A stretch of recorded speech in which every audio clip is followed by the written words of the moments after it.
ஆமென். மீண்டுமாய் வாசிங்க இந்த வார்த்தையை தயவு செய்து.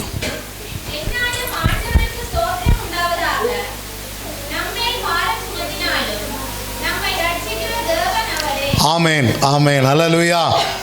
ஒரு சங்கீதக்காரன் இப்படியாக சொல்கிறார், எப்பொழுதும் ஆண்டவருக்கு ஸ்தோத்திரம் உண்டாகட்டும். என் மேலே நம் மேலே எத்தனை பாரங்கள் சுமத்தினாலும் நம்மை விடுவிக்கிறவர் அவர்தான். ஒரு ஆமேன் சொல்லுங்க, சத்தமாக சொல்லுங்க. ஆமேன், ஆமேன். ஆண்டவர் சொல்லுகிறார். ஏன் ஆண்டவருக்கு நாம் நன்றியாக இருக்க வேண்டும்? ஏன் இந்த வருஷத்தின் முடிவில் கூட நாம் நன்றி நிறைந்த ஆராதனையை ஆண்டவருக்கு செய்ய வேண்டும் என்று சொன்னால், வேதம் சொல்லுகிறது, எத்தனை பாரங்களை நம் மேலே சுமத்தினாலும் நம்மை ரட்சிக்கிறவர் அவர்தான். ராமன் சொல்லுங்க, ரட்சித்தவர் அவர்தான். இந்த வருஷம் தொடக்கும் பொழுது நாம் பெரிய கனவுகளோடு எதிர்பார்ப்புகளோடு தொடங்கி இருப்போம், அப்படி முடிக்க போகிறோம் என்று சொல்லி. ஆனால் முடிவுக்கு வரும் பொழுது நிறைய சோகங்களோடும் துக்கங்களோடும் சில நேரம் தோல்விகளோடும் வந்திருப்போம். ஆனால் நீங்கள் கடந்து வந்த பாதையை திரும்பி பாருங்கள். நீங்கள் தோற்று போக ஆண்டவர் எங்கேயுமே அனுமதித்ததே இல்லை. எல்லா இடத்துலையும் ஆண்டவர் உங்களை ரட்சித்திருப்பார்.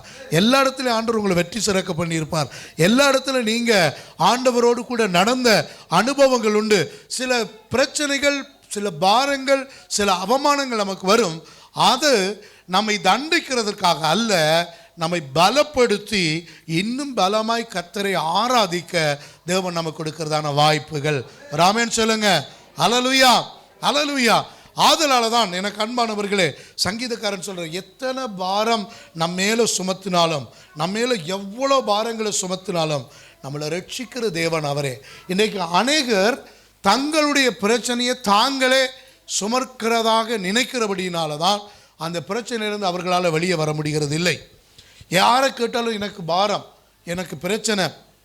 ஒரு அம்மா சொன்னாங்களாம், ஒரு அம்மா தலையில் பெரிய ஒரு காரோட இன்ஜின், ஒரு இயந்திரத்தை தூக்கி தலையில் வைத்து கொண்டு நடந்து வந்து கொண்டிருந்தார்களாம்.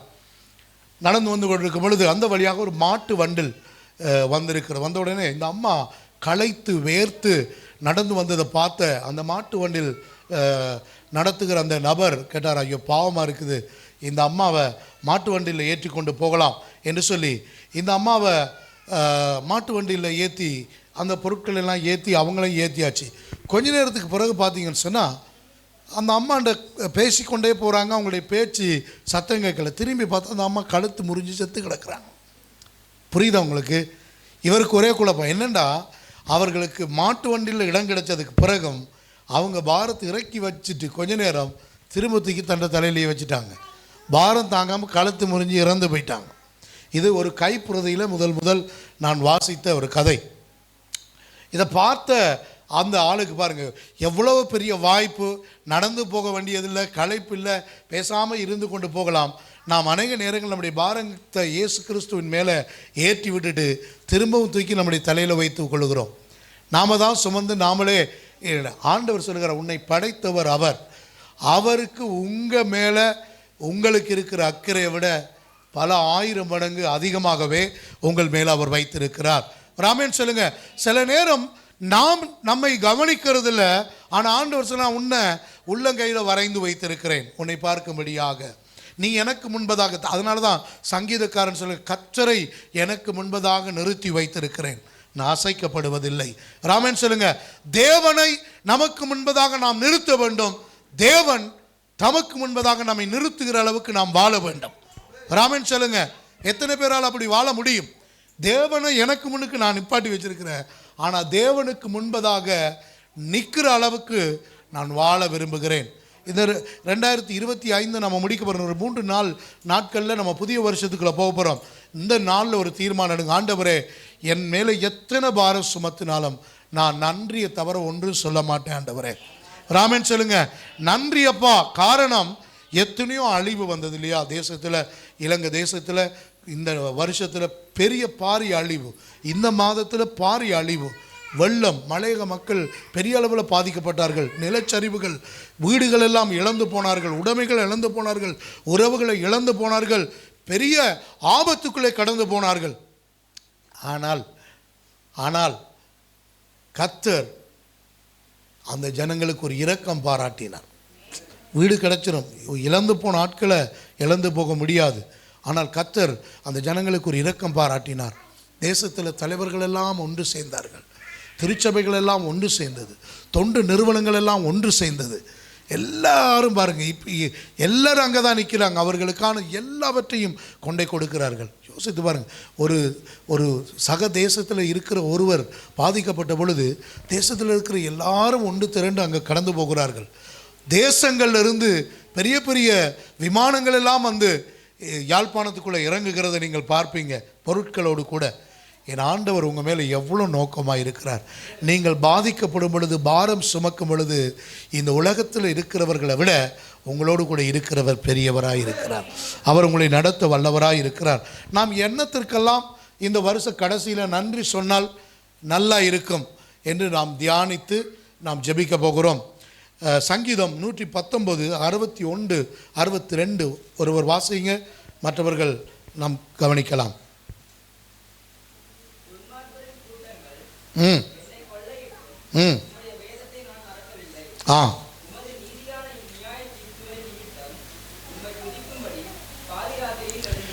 ஆண்டவர் சொல்லுகிறார் பாருங்க, சங்கீதக்காரன் அப்படியா சொல்லுகிறாரு, நாம் என்னத்துக்காக நன்றி சொல்லணும் இந்த வருஷத்துலன்னா, துன்மார்க்கரின் கூட்டங்கள் நம்மளை கொள்ளையடித்த பொழுதும் கர்த்தருடைய வேதத்தை நாம் மறக்காமல் இருக்கிறதுக்காக நன்றி சொல்லணும். ஒரு சத்தத்தை காணும். ஆமேன், ஆமேன். ஏனென்றால் இன்றைக்கு அநேகர் பிரச்சனை வந்தவுடனே இயேசுவை விட்டு விட்டார்கள். நான் சபைக்கு போக மாட்டேன், ஆராதிக்க மாட்டேன், நான் இயேசுவை தேட மாட்டேன், ஜெபிக்க மாட்டேன். அவரோட கோபம், ஆண்டவரோட கோபம். பிரச்சனை வந்த உடனே ஆண்டவரோடு ஜெபம் பண்ணுவது இல்லை, ஆண்டவருடைய வேதத்தை திறந்ததே இல்லை. நிறைய பேர் திறந்து வாசிக்க மாட்டாங்க. ஆனால் சங்கீதக்காரன் சொல்லுகிறான், ஆண்டவரே, நான் துன்மார்க்கனுடைய கூட்டமே சேர்ந்து என்னை கொள்ளையடித்த பொழுதும் நான் உம்முடைய வேதத்தை மறக்காததுக்காக நன்றி ஆண்டவரே. ராமேன்னு சொல்லுங்க. எனக்கு வந்த பிரச்சனைக்கு நான் வேதத்தை தூக்கி எறிஞ்சிட்டு போயிருக்கணும். நமக்கு வந்த பிரச்சனைக்கு வேதத்தை தூக்கி ஒரு பக்கமாக வைத்து விட்டு நாம் நம்முடைய வேலையை பார்த்துருக்கணும்.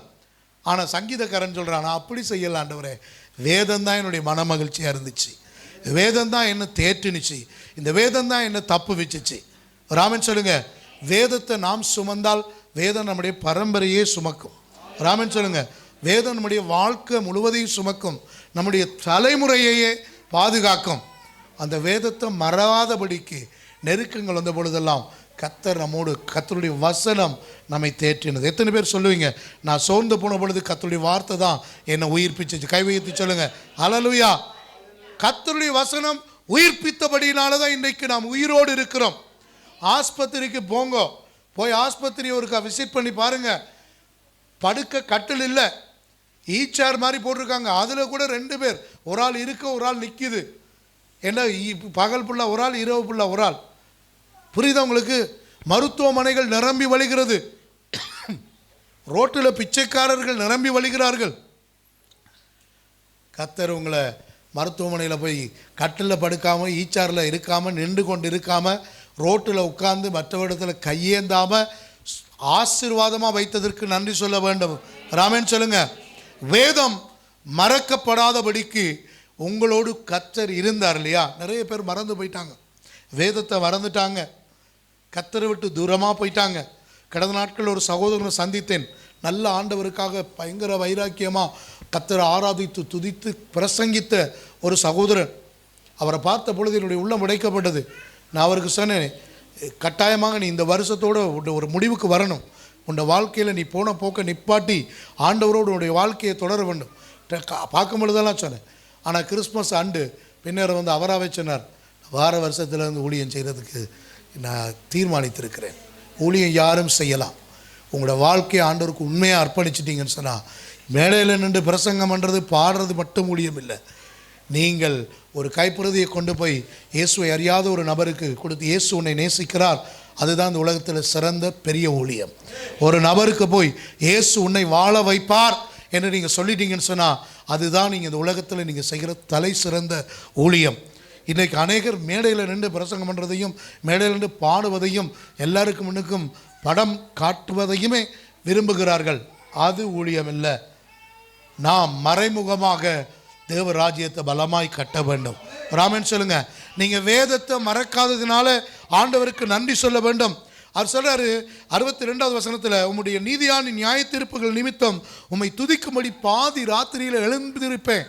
இப்போ நீங்கள் மறக்காதுக்காக நன்றி சொல்கிறதோடு நிப்பாட்டி விடாதபடிக்கு இந்த நாளில் ஒரு தீர்மானம் எடுக்கணும்.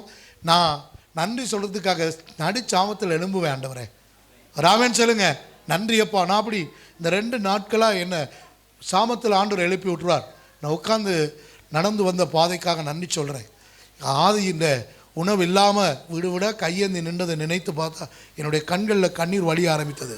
எத்தனை ஒரு பிச்சைக்கார கோலத்தில் இருந்து தேவன் எங்களை எவ்வளோ ஒரு ஐஸ்வர்யமாக மாற்றி இருக்கிறார். எவ்வளோ நன்றியாக இருக்கணும். பாதியில் இரவு எழுந்து உட்கார்ந்துருக்கும் பொழுது என்னுடைய கண்களாக என்னை அறியாமல் கண்ணீர் வழிய ஆரம்பித்தது. காரணம், படுக்கிறதுக்கு ஒரு இடத்தை கொடுத்தாரே, புரியுதா உங்களுக்கு? இருக்கிறதுக்கு ஒரு வீட்டை கொடுத்தாரே. எத்தனையோ பேர் இல்லாமல் அந்தரித்து கொண்டிருந்த பொழுது, அடையாளமே தெரியாத ஒரு மனிதனாக இந்த உலகத்தில் வாழ்ந்த பொழுது கர்த்தர் எங்களை மாற்றினாரே, ஆசீர்வதித்தாரே. இந்த கொரோனா நேரத்தில் நான் செத்தவரால் சாக வேண்டியதில்லை. இந்த டிவி பேப்பர்லெல்லாம் சொன்னாங்க, அரியால மத போதகர் இறந்து போயிட்டாருன்னு சொன்னாங்க. மருத்துவமனையிலெல்லாம் சொல்லிட்டாங்க செத்து போயிட்டாங்க.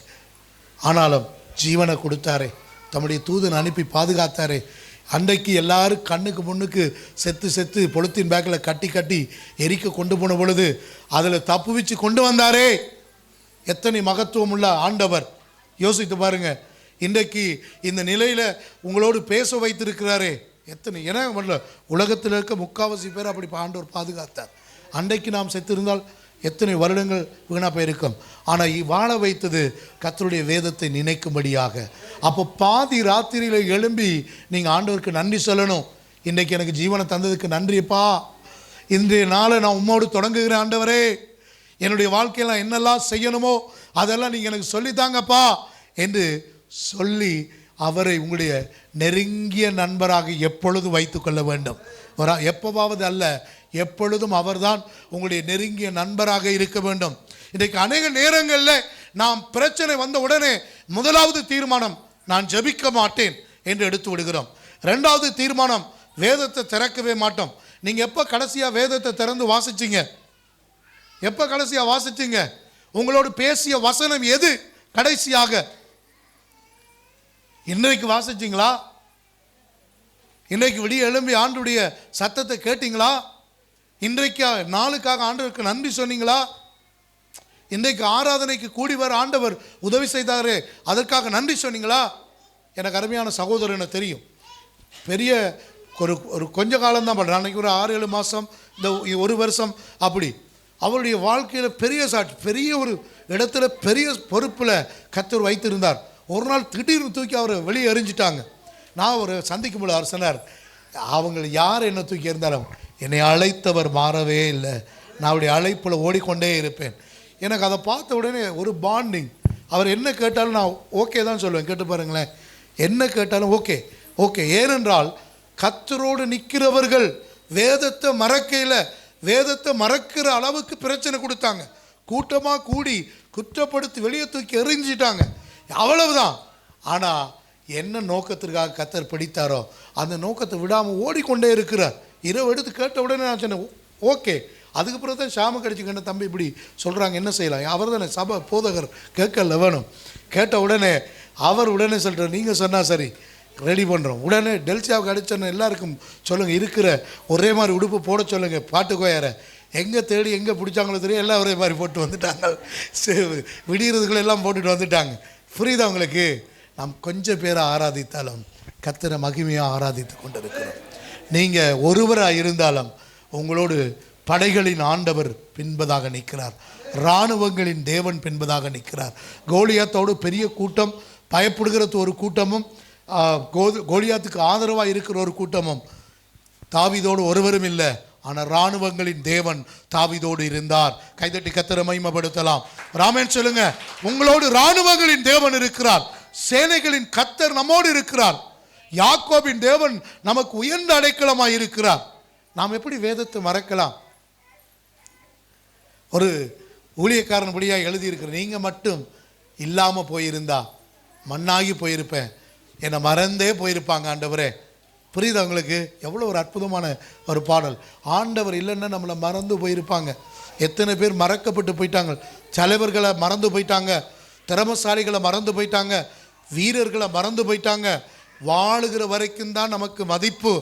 ஆனால் கிறிஸ்துவோடு கூட நீங்கள் வாழும் பொழுது நீங்கள் இறந்து போனாலும் பரலோகத்தில் உங்களுக்கு மிகுந்த மதிப்பு. ஒரு ஆமேன் சொல்லுங்க, ஒரு ஆமேன். வேதம் சொல்ல, ஒரு பாவி மனம் திரும்பினா பரலோகத்தில் மிகுந்த சந்தோஷம். இங்கே இருக்கிற தலைவர்கள் முடிவு தெரியாது, ஆனால் இதுக்குள்ளே உட்கார்ந்துருக்கிற உங்களுக்கும் எனக்கும், இந்த செய்தியை பார்த்து கொண்டிருக்கிற உங்களுக்கும் எனக்கும் முடிவு தெரியும். இங்கே கண் மூடுனா கண் திறக்கிறது அப்பாட மடியில். கைதட்டி கர்த்தரை மகிமைப்படுத்தலாம். ஆமென். சரி, ஆண்டவர் சில நீதியான, நீர் என்னுடைய வாழ்க்கையில் செய்கிற உம்முடைய நீதியான நியாய தீர்ப்புகளை நிமித்தம் உம்மை துதிக்கும்படி நான் பாதி ராத்திரியில் எழுந்து உட்கார்ந்துருக்கிறேன் ஆண்டவரே. காரணம், என்னுடைய வாழ்க்கையில் நீங்கள் செய்த நீதியான தீர்ப்புகள். சில நேரம் நீங்கள் மனிதர்களால் மறக்கப்படலாம், மனிதர்கள் உங்களை காயப்படுத்தலாம், மனிதர்கள் உங்களுடைய நன்மைகளை நினைக்காமல் போகலாம், உங்களோட உழைப்பை உதாசீனப்படுத்தலாம், உங்களை எல்லாரும் கைவிட்டுட்டு உங்களை ஏளனமாக இருக்கலாம், நீங்கள் வளர்த்து விட்டவர்களே உங்களை தள்ளுகிற ஒரு சூழ்நிலை வரலாம். ஆனால் உங்களோட வாழ்க்கையில் தேவன் நீதியான நியாய தீர்ப்புகள் அநேகம் செய்திருக்கிறார். அதற்காக கர்த்தருக்கு நன்றி சொல்ல கடமைப்படுகிறோம். அதே போல் இன்னொரு காரியத்தையும் நாம் வாசிக்க போகிறோம். தானியேல் 2வது அதிகாரம் 23வது வசனத்தை நாம் வாசிக்க போகிறோம். தானியேல் 2வது அதிகாரம் 23வது வசனத்தை நாம் வாசிக்கலாம்.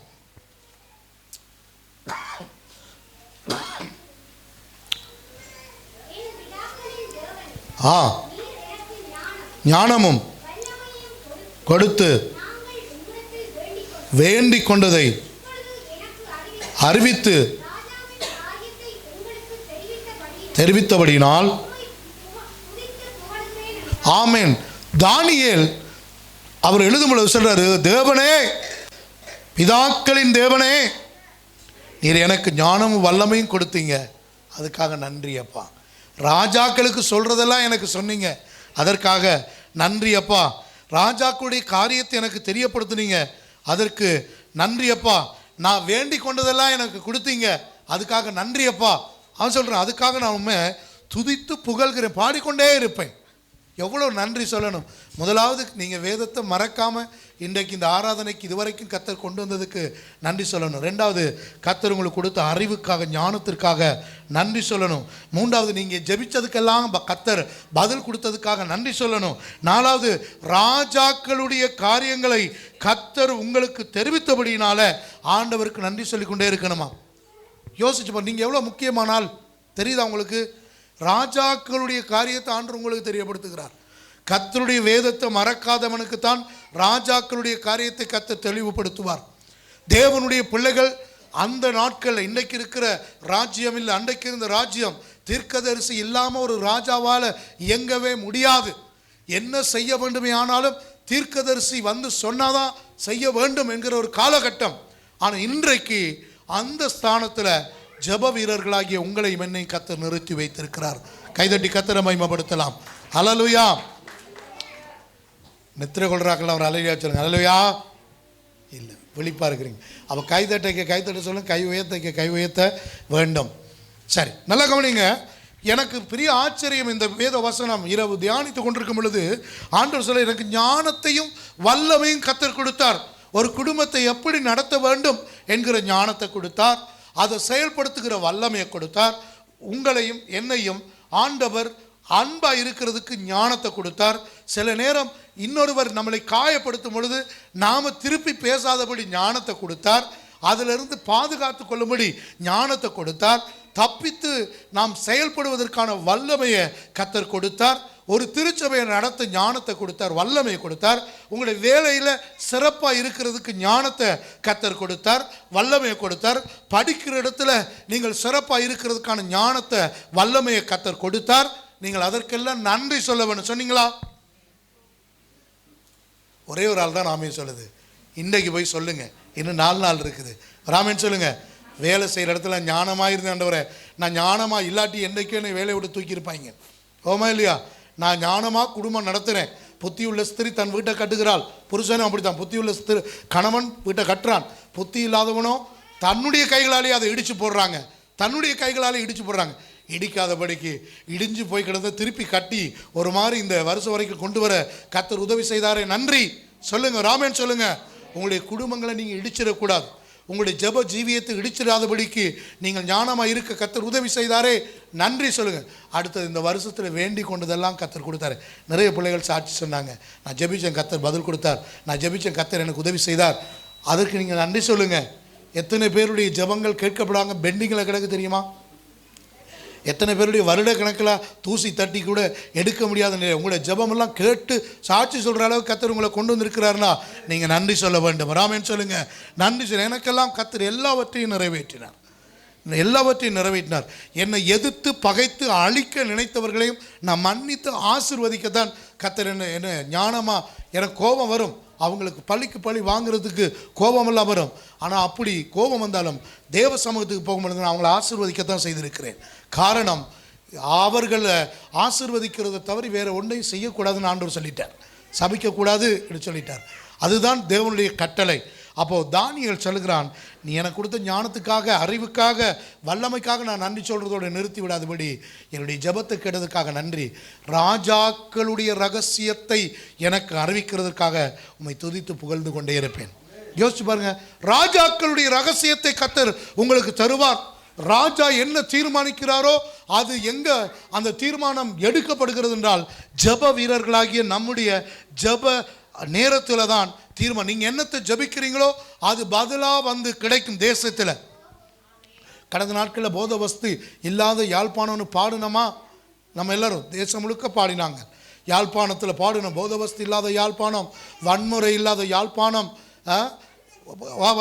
குடிவெறி இல்லாத யாழ்ப்பாணம், விபச்சாரம் இல்லாத யாழ்ப்பாணம், வேசித்தனம் இல்லாத இலங்கை, வறுமை இல்லாத இலங்கை, வன்முறை இல்லாத இலங்கை எல்லாம் பாடினோம். நம்ம சாட்சி கேட்டுக்கொண்டே வந்தோம். இந்த வருஷம் பாதியில் அங்கே போதவஸ்துக்காரர் பிடிப்பட்டாங்க, அங்கே குளப்படிக்காரர் பிடிப்பட்டாங்க, இங்கே எல்லாம் பிடிப்பட்டோமா? உங்களுடைய ஜெபங்கள் எல்லாம் பதிலாக மாறிக்கொண்டிருக்கிறது. படிக்கிற பிள்ளைகள் பின்தங்கி இருக்கிறாங்கன்னு ஜெபிச்சோமா? இப்போ அறிவித்தாங்க, முதலாவது நிலைக்கு வந்துட்டாங்க கிட்ட. புரியுதா உங்களுக்கு? உங்களுடைய ஜெபங்கள் கேட்கப்படுகிறதா இல்லையா? யோசித்து பாருங்கள். உங்களுடைய ஜெபங்கள் எல்லாம் கர்த்தர் கேட்டிருக்கிறார், நன்றி சொல்லுங்கள். முட்டு இழுத்து சாகர நிலைமைக்கு போவோம். ஆனால் இந்த முறை போன வருஷத்தோட கொஞ்சம் குறைவு அப்படின்னா கர்த்தர் உங்களுடைய ஜெபத்தை கேட்டிருக்கிறாரு. இந்த வருஷம் முடிக்க அது இருக்க போகிறது இல்லை. கர்த்தர் அற்புதமாக உங்களை விடுதலை ஆக்கிடுவார். வராமேன்னு சொல்லுங்கள். என்னுடைய வியாதிகளை கர்த்தர் என்னை விட்டு அகற்றினார், நன்றி சொல்லுங்கள். ஜெபத்தை கர்த்தர் கேட்டார், நன்றி சொல்லுங்கள். சில நேரம் பெரிய ஆபத்துகளில் சிக்கிக்கொள்ளாதபடி கர்த்தர் நம்மை தடுத்து நிறுத்தினார், நன்றி சொல்லுங்கள். கர்த்தர் நம்முடைய வாழ்வை பெருசாக ஆசீர்வதிக்க நம்மை ஒப்பு கொடுப்போம். மூன்றாவது காரியம், முதலாவது நான் சொன்னேன், ஆண்டவருடைய வேதத்தை மறக்காதபடி தேவன் நமக்கு உதவி செய்தபடினால் அவருக்கு நன்றி சொல்லணும். ரெண்டாவது, ஞானத்தையும் வல்லமையும் கர்த்தர் தந்ததுக்காக. அதே போல் ரெண்டாவது பகுதியில் இன்னொரு பகுதி நம்முடைய ஜெபத்தை கர்த்தர் கேட்டதுக்காக. ரெண்டாவது காரியத்தில் இன்னொரு பகுதி ராஜாக்குடைய ரகசியங்களை கர்த்தர் நமக்கு அறிவித்ததற்காக நன்றி சொல்ல வேண்டும். மூன்றாவது நாம் வாசிக்க போகிறோம் 2 கொரிந்தியர் 9:15. நான் வேகமாக கடந்து செல்கிறேன். இந்த ஆராதனையை ஒரு நன்றி ஆராதனையோடு நாங்கள் முடிக்க போகிறோம். நீங்கள் வேகமாக வாசிங்க.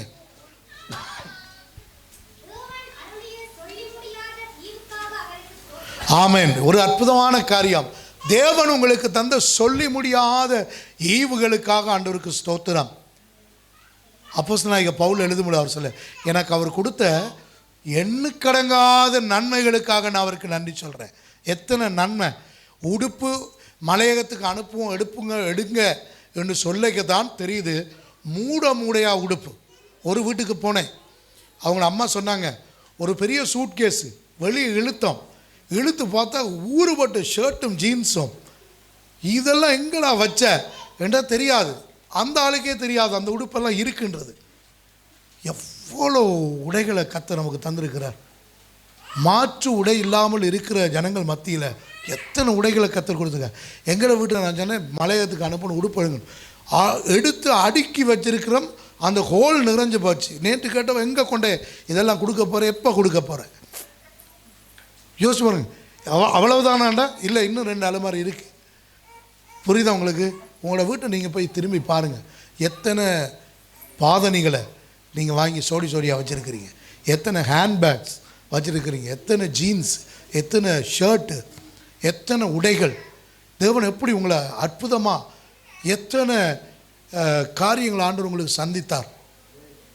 யோசித்து பாருங்களேன், எவ்வளோ ஈவுகள். உங்களை வீட்டை பாத்திரங்களை போய் பாருங்கள், எத்தனை பாத்திரம், 2 சோத்து பானை, 2 கறிச்சட்டி, 2 தாச்சி இருக்கா இல்லையா? சிலருக்கு ஒன்று கூட இல்லை. சமைக்கிறது, சோறு காய்ச்சறதை கொட்டிட்டு அதுலேயே கறி வைக்கிற ஆட்களை கூட நான் இந்த வருஷத்தில் கண்டிருக்கிறேன். ஆனால் உங்களுக்கு அப்படி இருக்கா? தேத்தனி வைக்கிறதுக்கு ஒரு பானை, சுடு தண்ணி வைக்கிறதுக்கு ஒரு பானை, பால் காய்ச்சறதுக்கு ஒரு பானை, ரசம் வைக்கிறதுக்கு ஒரு பானை, பாயாசம் வைக்கிறதுக்கு ஒரு பானை, மச்சம் சமைக்கிறதுக்கு ஒரு பாத்திரம், மரக்கறி சமைக்கிறதுக்கு ஒரு பாத்திரம். விளங்குதா இல்லையா? இருக்கா இல்லையா? சொல்லுங்க. இருக்கு. வீட்டுக்கு போட்டிருக்க கதிரைகளில் போட்டு அடுக்கி வேற கொஞ்சம் கதிரை இருக்குது. அது யார் வந்தால் போட்டுறதுக்கு? நாங்கள் சாப்பிட்ற கோப்பை தட்டு இல்லாமல் ஷோகேஸில் எக்கச்சக்கம் மாவுள் விதவித கலரில் அடுக்கி வச்சுருக்கோம். அதில் நாங்கள் ஒரு நாளுமே சாப்பிட்றதில்ல, வர்றவங்க தான் சாப்பிடுவாங்க. எனக்கு பெரிய ஆச்சரியம் பண்ண, நான் டெல்சியாவுக்கு அடிக்கடி சொல்லுவேன், எங்களுக்கு டீ தருவாங்க, அந்த டீ மேலே இருக்கிற கோப்பை வாயெல்லாம் வெடித்து போயிருக்கும். டீ குடிச்சு முடியாக்க வாயில் ஒரு கோடு கீறிடும். ஆனால் யாராவது வீட்டுக்கு வந்த உடனே அவைகளுக்கு மாவுள் கப் எங்கேருந்து வருதுன்னே தெரியாது. எங்களுக்கு கோப்பை தருவாங்க, அந்த கோப்பை நெளியாத இடமே கிடையாது. அது உண்மையாகவே நாம் சாப்பிட்றது தானா அல்ல நம்முடைய வீட்டு மிருக ஜீவன்கள் சாப்பிட்றதா என்கிற அளவுக்கு இருக்கும். ஆனால் யாராவது வந்த உடனே மாவுள் கோப்பை, மாவுள் காரியங்களாக வரும். ஏனென்றால் நம்மளை தேடி வருகிற ஆட்களை நாம் என்ன செய்கிறோம்? சிறப்பாக பாவிக்கிறோம். யோசிச்சு பாருங்களேன். அப்படி வீட்டை போய் பாருங்களேன், பெட்டி பெட்டியாக. கடந்த நாட்களில் சொன்னால் எனக்கு இதை வைக்க இடம் இல்லை, ஷோகேஸ் இல்லை, வீடு கட்டி கொண்டு இருக்கிற, அதனால் எனக்கு 2 பெட்டி வாங்கித்தாங்க. பெட்டி வாங்கி வச்சு தூக்கி மேலே வைக்கிற அளவுக்கு நான் யோசிச்சு, நான் என்னை வைத்து சொல்லுங்கள். உங்களுக்கும் அப்படி தான். உங்களோட வீட்டை போய் பாருங்களேன், ஒரு ஆளுக்கு ஒரு துவாயே இல்லை. ஆனால் இங்கே வீட்டை துடைக்கிற உண்டு, வெளியே துடைக்கிற உண்டு, கொண்டு போகிறது கொண்டு, கை துடைக்கிறது கொண்டு, எத்தனை கர்த்தர் உங்களுக்கு எத்தனை ஈவுகளை தந்திருக்கிறார். புரிஞ்சு யோசிச்சு பாருங்களேன். இருக்கா எத்தனை ஈவுகளை கர்த்தர் தந்திருக்கிறார். ஆனால் வேதம் மட்டும் கிழிஞ்ச பரணை வேதம், அதில் ஒட்டாத இடமே இருக்காது. வேதத்தில் பார்த்தீங்கன்னா முன்னுக்கு இப்படி தான் வேதம் இருக்கணும், இதுதான் ஒரிஜினல் வேதம். ஆனால் நிறைய பேர் வேதத்தில் வண்டி தள்ளி இருக்கும், பார்த்துருக்கீங்களா? இங்கே வண்டி தள்ளி இருக்கும். நிறைய பேர் வேதத்தில் மேல் சட்டையே இருக்காது. சட்டை இல்லாமல் அரை நிர்வாணமாகவே வேதத்தை கொண்டு போவாங்க. ஏன்டா அது வாங்க நம்மளுக்கு காசு இல்லை. எல்லாம் வாங்குவோம். 10,000 ரூபானாலும் அந்த உடுப்பை வாங்கி ஈக்குவலாக மற்றாக்களுக்கு போட்டு காட்டுறதுக்கு வாங்குவோம். ஆனால் உங்களோட வேதத்தை எடுத்து பாருங்கள். நீங்கள் பாவிக்கிற இந்த வேதம் நம்முடைய கையில் கிடைக்கிறதுக்கு பல 1000 லட்சக்கணக்கான மனிதர்கள் தங்களுடைய உயிர் தியாகம் செய்திருக்கிறாங்க. உங்கள்ட்ட ஒரு நல்ல வேதம் கட்டாயம் 2026 நீங்கள் வாங்கணும், விலை கொடுத்து. ஓசியில் வாங்கக்கூடாது. எதுனாலும் ஓசியில் வாங்குங்க, ரட்சிப்பை வாங்குங்க. ஆனால் நீங்கள் வைத்திருக்கிற பரிசுத்த வேதாகமம் உங்களுடைய சொந்த பணத்தில் வாங்கியிருக்கணும். அது நல்லதாக வாங்கணும். ஒரு ஆமென் சொல்லுங்கள். ஒரு நல்ல பைபிளாக நீங்கள் வாங்க பழகுங்க. ஒரு வீட்டில் சின்ன பிள்ளைகள் இருந்தாலும் ஒரு ஆளுக்கு ஒரு பைபிள் இருந்தாலும் இருக்க வேண்டும். ஒரே பைபிளை குடும்பமாக பாவிக்க. அப்படின்னா ஒரு கோப்பையில் குடும்பமாக சாப்பிடுங்க, ஒரு தேத்தனி கப்பில் குடும்பமாக குடியுங்க. ஆனால் தேத்தனி குடிக்கிறதுக்கு எல்லாருக்கும் ஒரு கப்பு, சாப்பிட்றதுக்கு எல்லாருக்கும் ஒரு கோப்பை. ஆனால் பைபிள் மாத்திரம் உண்டு. ஓமா இல்லையா? யோசிச்சு பாருங்களேன். சில நேரம் பாத்ரூம் ஒரே ஒரு பாத்ரூம் இருக்கும் குளிக்கிறதுக்கு. ஒரே நேரத்தில் தான் எல்லாருக்கும் குளிக்கிறதுக்கு தோணும். ஒரே நேரத்தில் எல்லோரும் தான் ரெஸ்ட் ரூம் போகிறதுக்கு தோணும். அது பரவாயில்லை. ஒரு வீட்டில் ஒரு பாத்ரூம் இருந்தால் அது பரவாயில்லை. ஆனால் வேதம் ஒன்று இருக்கக்கூடாது. ராமன் சொல்லுங்கள் சத்தத்தை. ஆமேன், ஆமேன், ஆமேன். உங்களுடைய வேதத்தை கையில் உயர்த்தி காண்பீங்க. அதெல்லாம் வீடியோ எடுக்க மாட்டாங்க, காட்டுங்க, பரவாயில்லை. ஆமேன். ஆலயத்துக்கு வரும் பொழுது கட்டாயமாக பரிசுத்த வேதாகமம் கொண்டு வரணும். ராமன் சொல்லுங்கள். இந்த வேதத்தை நாம் சுமக்க வேண்டும். அருமையான சகோதரன் சொன்னது போல் எழுத்து கையால் எழுதின ஓலை சுருள்களை வைத்து பார்க்க மட்டும் செய்தார்கள், கேட்க மட்டும் செய்தார்கள். ஆனால் இன்றைக்கு எழுத்து வடிவில் நம்முடைய கரத்தில் தவழுகிறது இந்த வேதாகமம். இன்னும் போக போனால் வலைதளத்துக்குள்ளே பல மாடல்களில் வேதாகமம் இருக்கிறது, நிறைய இருக்கிறது. ஆனால் நீங்கள் உங்களோட வேதத்தை எடுத்து வாசித்து உங்களோடு பேசப்பட்ட பகுதியில் கோடிட்டு கலர் பண்ணி நீங்கள் அதுக்கு பகுதியில் சைட்டில் எழுதி கர்த்தர் என்னோடு இன்றைக்கு பேசின எழுதி பழகி கொள்ளுங்கள். நன்றியாக இருங்க என்ற இந்த வேதம் நம்மளை எந்த காலத்திலையும் கைவிடாது. இந்த வார்த்தை நம்மளை கைவிடாது. இது சாதாரண புத்தகம்தான். இந்த புத்தகம் நீங்கள் வாசித்து இந்த வாக்கியங்கள் உங்களுடைய இருதயத்துக்குள்ளே வளரும் பொழுது தான் இது அசாதாரணமான புத்தகமாக மாறும். அதுக்காக இரவில் கெட்ட கனவு தலையில் வச்சு படுக்காதீங்க, அது தப்பு. ஓமே இல்லையா? கனவு நல்ல கனவு இல்லை, பைபிளை வச்சு படுத்தா, பைபிளை தலைக்கு பக்கத்துலேயே படுத்தா நல்லா இருக்கும் இல்லை, அது தவறு. இந்த பைபிள் உங்களோட மண்டைக்குள்ளே இருக்கணும், இருதயத்துக்குள்ளே இருக்கணும். இதை தலைக்கு வச்சு படுக்கக்கூடாது. வேணுன்னா நல்ல தலைகாணி இருக்குது, ரப்பர் பாலில் செய்யப்பட்ட நல்ல தலைகாணி 3500 போய் வாங்கி படுங்க, ரொம்ப நல்லாயிருக்கும் தலைக்கு. பைபிளை தயவு செய்து பைபிளாக பயன்படுத்துங்கள். ஒரு அம்மா வீட்டுக்கு ஒரு பாஸ்டர், என்னுடைய நண்பர், அவர் வீடு சந்திக்க போயிருக்கார். கணநாளாக போகல, 1 மாதம் ஆயிடுச்சு. அரசனாலாம் ஆண்டவர் உங்களோட ஒரு காரியத்தை பேசும்படியாக உணர்த்துகிறார், உங்களோட வேதத்தை எடுத்துகிட்டு வாங்க என்று சொல்லிவிட்டு சங்கீத புத்தகத்தை சொல்லி இந்த வசனத்தை எடுங்கன்னு சொல்லி அந்த அம்மா கடகடன்னு எடுத்தா அதுக்குள்ளே ஒரு பெயின் சீப் இருந்துச்சான். இப்போ இவர் போன உடனே அவர் கேட்டிருக்கார், நீங்கள் எப்போ பைபிள் வாசிச்சிங்க? சொன்னால் இன்றைக்கி வாசித்தேன் என்னாங்களாம். நேற்று வாசித்தேன், முந்த நாள் வாசித்தேன். அப்போ எடுங்க ஒரு வசனம் ஒன்று வாசிப்போம். வாசிக்க அப்படி திறக்க பெயின் சீப்பு வந்துட்டு இவருக்கு ஒரே ஷோக். ஆசனம், பாஸ்டர் 1 மாதமாக இதைத்தான் தேடிக்கிட்டு இருந்தேன், இன்றைக்கு தான் இது என் கண்ணில் பட்டுச்சு. அப்போ அவர் சொன்னார், எனக்கு விளங்கிருச்சு, நீ கடைசி எப்போ பைபிள் படித்த, நீ எப்போ தலையில் உள்ள பேன் இழுத்து கொட்டினியோ அன்றைக்கு தான் நீ கடைசியாக பைபிள் எடுத்திருக்க. பைபிள் படிக்க போய் பேன் இழுத்துருக்கிற. புரியுதா உங்களுக்கு? இன்றைக்கு அநேக நேரங்களில் வேதத்தை நாம் துவண்டு போயிருக்கும் பொழுது ஆறுதல் தருகிற புத்தகமாக மாத்திரம் பயன்படுத்துகிறோம். இது நம்முடைய கண்ணாடி. ஒவ்வொரு நாளும் இதை பார்த்து தான் நம்மளை சரிப்படுத்த வேண்டும். ராமன் சொல்லுங்கள், இதில் நம்முடைய குறைகளையும் காட்டும், நிறைகளையும் காட்டும். குறைகளை சரிப்படுத்த வேண்டும், நிறைகளை இன்னும் அழகாக்கிக்கணும். அதான் நான் ஏற்கனவே அழகாக இருக்கேன், ஒரு கொஞ்சம் பவுடர் அடித்தோன்னு இன்னும் அழகாகிற மாதிரி. புரியுதா உங்களுக்கு? இன்னும் அழகாக்கி கொள்ள வேண்டும். கர்த்தர் நம்மை ஆசீர்வதிப்பார். அதனால தான் தேவன் அருளிய சொல்லி முடியாத, நான் சொல்லக்கூடியதெல்லாம் சொல்லிட்டேன், சொல்ல முடியாத நெஞ்சுக்கு அடைக்கிற மாதிரி பக்குன்னு இருந்துச்சு. ஐயோ இன்றைக்கு நம்ம கபாத் ஆயிடுவோமோ அப்படி நினைக்க டக்குன்னு நார்மல் ஆகிருக்கும். அது தேவன் சொல்ல முடியாத ஒரு ஈவு. ராமன் சொல்லுங்கள், அன்றைக்கு இரவே நீங்கள் மண்டையை போட வேண்டிய ஆள், கர்த்தருடைய கரம் உங்களை தொட்டதுனால நீங்கள் தப்பிட்டீங்க. ராமன் சொல்லுங்கள், திடீர்னு பார்த்தா கால் அப்படி இழுத்துரும். நிறைய பேருக்கு இந்த குளிருக்கு நிறைய பேருக்கு இழுத்து கால் அசைக்க முடியாது. உடனே எல்லாருக்கும் என்ன நினைவு வருது? ஒருவேளை கால் இழுத்துருச்சோ, இனி கையும் வாயும் இழுக்குமோ, 1/2 மணி தேலத்தை திருப்பி விட்டுரும். அது அன்றைக்கு நீங்கள் என்ன சொல்கிறது, திமிர்வாதக்காரனாய் படுத்த படுக்கையாக போகாதபடிக்கு உங்களை எழுந்து நடமாட பண்ணின கர்த்தருடைய ஈவுக்காக நன்றி சொல்லுங்கள். புரியுதா உங்களுக்கு? நிறைய பேருக்கு, சிலருக்கு வாய்க்குள்ள ஒரு புண் ஒரு கிழமை ஆறலன்னொடனே அடுத்த நினைவு என்னோட கேன்சராக இருக்குமோ என்று இன்றைக்கி அவ்வளோ நியூஸ் வருது. வயிற்றில் புண் வந்த உடனே அல்சராக இருக்குமோ, தலை அடிக்கடி இடிச்சு கொண்டு கேட்க. என் தேவன் உங்களோட வாழ்க்கையில் உங்களை ஒரு இமைப்பொழுது கூட கைவிட்டதே கிடையாது. வேதம் அப்படி தான் சொல்லுது.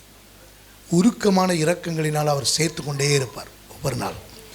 அந்த நிலைக்குள்ளே நாம் கடந்து வர வேண்டும். பிரியமானவர்களே, தேவன் நமக்கு கொடுத்த சொல்லி முடியாத ஈவுகளுக்காக நன்றி சொல்ல நாம் கடனாளியாக இருக்கிறோம். கடைசியாக வாசிக்க போகிறோம் 1 தீமோத்தேயு 1 அதிகாரம் 12வது வசனம்.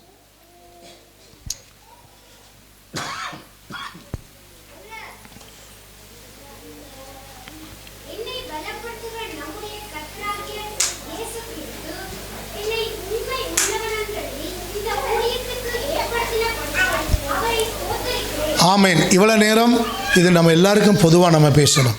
இன்றைக்கு நீங்கள் ஒரு ஊழியம் செய்கிறவர்களாக இருந்தால், ஒரு பாடலை பாடுகிறவராக இருந்தால், சர்ச்சில் பாய் போடுகிற ஆளாக இருந்தால், கதிரை போடுகிற ஆளாக இருந்தால், பிஎஸ் சிஸ்டம் செய்கிற ஆளாக இருந்தால், அல்லது சர்ச்சை கூட்டி துடைக்கிற ஆளாக இருந்தால், பிரசங்கிக்கிற ஆளாக இருந்தால், சுவிசேஷகராக இருந்தால், மெய்ப்பராக இருந்தால், அல்லது பாடல் குழுவில் ஒரு அங்கமாக இருந்தால், உங்களுக்கான வார்த்தை தான் இது. அதற்காக நீங்கள் நன்றி சொல்ல வேண்டும். என்னை பலப்படுத்துகிற நம்முடைய கர்த்தராகிய இயேசு கிறிஸ்து என்னை உண்மை உள்ளவன் எண்ணி இந்த ஊழியத்திற்கு என்னை ஏற்படுத்தினபடினால் அவரை ஸ்தோத்திரிக்கிறேன். ராமன் சொல்லுங்கள், எல்லாருக்கும் அந்த ஊழியம் கிடைப்பது இல்லை, எல்லாராலையும் அந்த ஊழியம் செய்வதில்லை. வேதத்தில் பிரசங்கத்துக்கு வசனத்தை வாசிக்கிறது ஒரு பெரிய ஊழியம். எல்லாராலையும் வசனத்தை தெளிவாக வாசிச்சிட முடியாது. தடுக்காமல் வாசிச்சிட முடியாது. ஒரு ஆலயத்தில் வந்து நீங்கள் ஒரு வேலை செய்கிறீங்கண்டா நீங்கள் ஊழியக்காரன். புல்லு கொத்துனா ஊழியக்காரன். இன்றைக்கி நிறைய பேர், நான் முதலே சொன்னேன், மேடையில் நின்று செய்கிற மாத்திரம் மேடையில் நிற்கிறது தான் வேலைக்காரன். இந்த உண்மை உள்ளவர்களுக்கு தான் ஊழியம் கிடைக்கும். ராமன் சொல்லுங்க, சுவிசேஷம் நீங்கள் போய் அறிவிக்கிறீங்கன்னா நீங்கள் உண்மை உள்ளவர்கள். ஏற்படுத்தினது இயேசு கிறிஸ்து. யார் நம்மளை ஏற்படுத்தின? இயேசு கிறிஸ்து என்னை உண்மை உள்ளவன் என்று எண்ணி இந்த ஊழியத்திற்கு என்னை ஏற்படுத்தினார். எந்த மனிதனும் உங்களை நியமிக்க இல்லை. உங்களை ஊழியக்காரனாக ஏற்படுத்தி இருக்கிறவர், அழைத்தவர், தெரிந்தவர், நிலைத்திருக்க பண்ணினவர் இயேசு கிறிஸ்து. அதற்கு காரணம் ஒரே தகுதி, நீங்கள் உண்மையாக இருக்கிறீங்க. நீங்கள் நன்றி சொல்லணும். இந்த உலகம் உங்களை உண்மை உள்ளவன்னு சொல்லலை, கல்லன்னு தானே சொல்லுது. இந்த உலகம் உங்களை ஏமாத்துக்காரன் தானே சொல்லுது. இந்த உலகம் வேறு சர்வாதிகாரின்னு தானே சொல்லுது. ஆனால் இயேசு சொல்ல, நீ உண்மை உள்ளவன், உன்னை இந்த ஊழியத்துக்கு நான் ஏற்படுத்தி இருக்கிறேன். நீங்கள் பாய் போடுற ஊழியத்தை உண்மையாக செய்யுங்க. டாய்லெட் கிளீன் பண்ணுற ஊழியத்தை உண்மையாக செய்யுங்க. நான் ரட்சிக்கப்பட்ட காலத்திலேருந்து எங்களுடைய ஆராதனைக்கு போகிறதுக்கு முன்பதாக பல இடங்களில், பல நேரங்களில் எங்களோட ஊழியக்காரர், நான் எந்தெந்த ஊழியக்காரரோடலாம் இருந்து ஊழியம் செய்திருக்கிறேனோ அவங்க சொல்லுவாங்க, போய் டாய்லெட்டை கழுவிட்டுவான்னு சொல்லி. நான் வடிவாக கழுவி போட்டு குளிச்சு போட்டு திருப்பி உடுத்தி கொண்டு வருவேன். எங்களுடைய அரியால சபையில் கூட சனிக்கிழமை எல்லோரும் போனதுக்கு பிறகு நின்று டாய்லெட்டை கழுவி விட்டு தான் நான் போகிறேன்.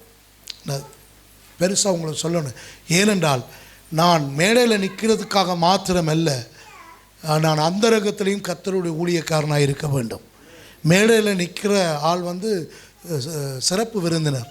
நான் சிறப்பு விருந்தினராக இருக்க விரும்ப இல்லை. சிறப்பு விருந்தினராக இருக்க விரும்ப இல்லை. சிறப்பு விருந்தினராக இருக்க விரும்ப இல்லை. நான் கர்த்தருடைய உண்மை உள்ள ஊழியக்காரனாய் இருக்க விரும்புகிறேன். ஒரு ஆமென் சொல்லுங்க, ஒரு ஆமென் சொல்லுங்க. நீங்கள் அப்படி தான் இருக்கணும்.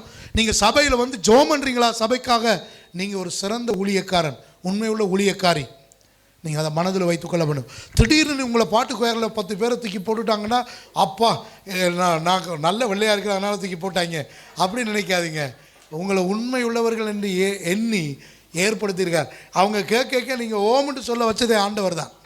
ராமன் சொல்லுங்க, நீங்கள் பின்னுக்கு இருக்க ஆண்டவர் உங்களை அழைக்கல. தாவீதை போல முன்னோக்கி போக கர்த்தர் உங்களை அழைத்திருக்கிறார். அருமையான சகோதரன் 52வது சங்கீதத்தில் கடைசி வசனத்தை வாசித்தார். நம்ம அவரை வாசித்து அப்படியே நாம் ஜெபித்து நிறைவு செய்கிறோம். எழுந்து கர்த்தரை ஆராதிக்க போகிறோம். வாசிங்க.